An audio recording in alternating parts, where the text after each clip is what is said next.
নমস্কার, এমজিএন মা কিচেনে সবাইকে স্বাগত। আমি মিলন। আজ করে দেখাবো ফুলকপির পকোড়া। এটা যেমন অল্প সময় ও খুব সামান্য মশলা দিয়ে বানানো যায়, ঠিক তেমনই এটাকে আপনারা টিফিন বা সকাল সন্ধ্যায় চায়ের সাথে স্ন্যাক্স হিসাবে খেতে পারেন। তাই সবার প্রথমে ফুলকপিটাকে এইভাবে ছোটো ছোটো পিস করে কেটে নেব। এই রকম ছোটো ছোটো পিস করলে যেমন তাড়াতাড়ি সেদ্ধ হবে, ঠিক তেমনই দেখতেও খেতে ভালো লাগবে।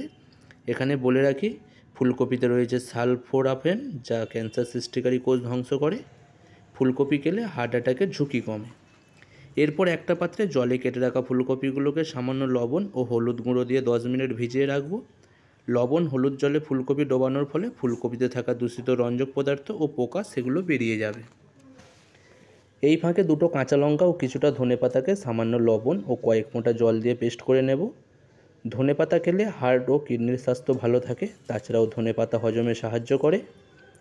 কাঁচা লঙ্কাতে থাকা ভিটামিন সি ও ক্যাপসাইসিন উপাদান রক্তচাপ নিয়ন্ত্রণ করে ও রক্ত চলাচলে উন্নত করে।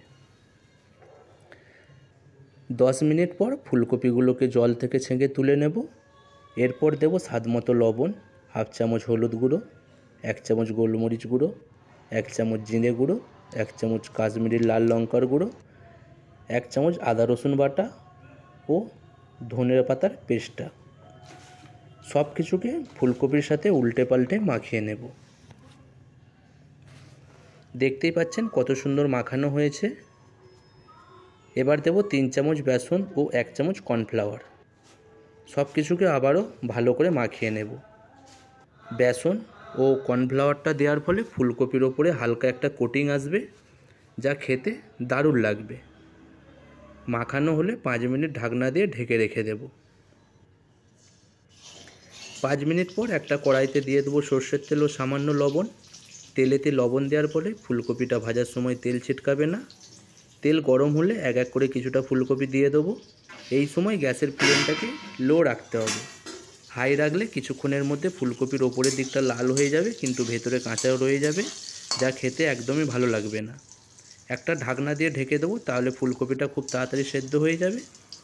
ঢাকনা খুললে এক দিকটা ভাজা হলে অপর দিকটা খুন্তি দিয়ে উল্টে দেবো ভাজার জন্য। 2 দিকটা ভালো করে ভাজা হলে একটা ছাঁকুনি দিয়ে তেল ছেঁকে ফুলকপিগুলোকে তুলে নেব। এখানে বলে রাখি, আমার একটা ব্যাচ ভাজতে 6 থেকে 7 মিনিট টাইম লাগছে। অপর ফুলকপিগুলোকেও ঠিক একই পদ্ধতিতে ভেজে নেব।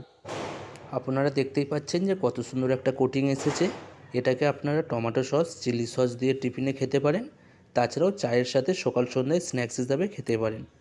আপনারা আমার এই রেসিপিটা ফলো করে একবার বানিয়ে খেয়ে দেখুন। বলতে পারি অন্য সব পকোড়ার স্বাদ এর কাছে হার মেনে যাবে। সবাই ভালো থাকবেন, সুস্থ থাকবেন। নমস্কার।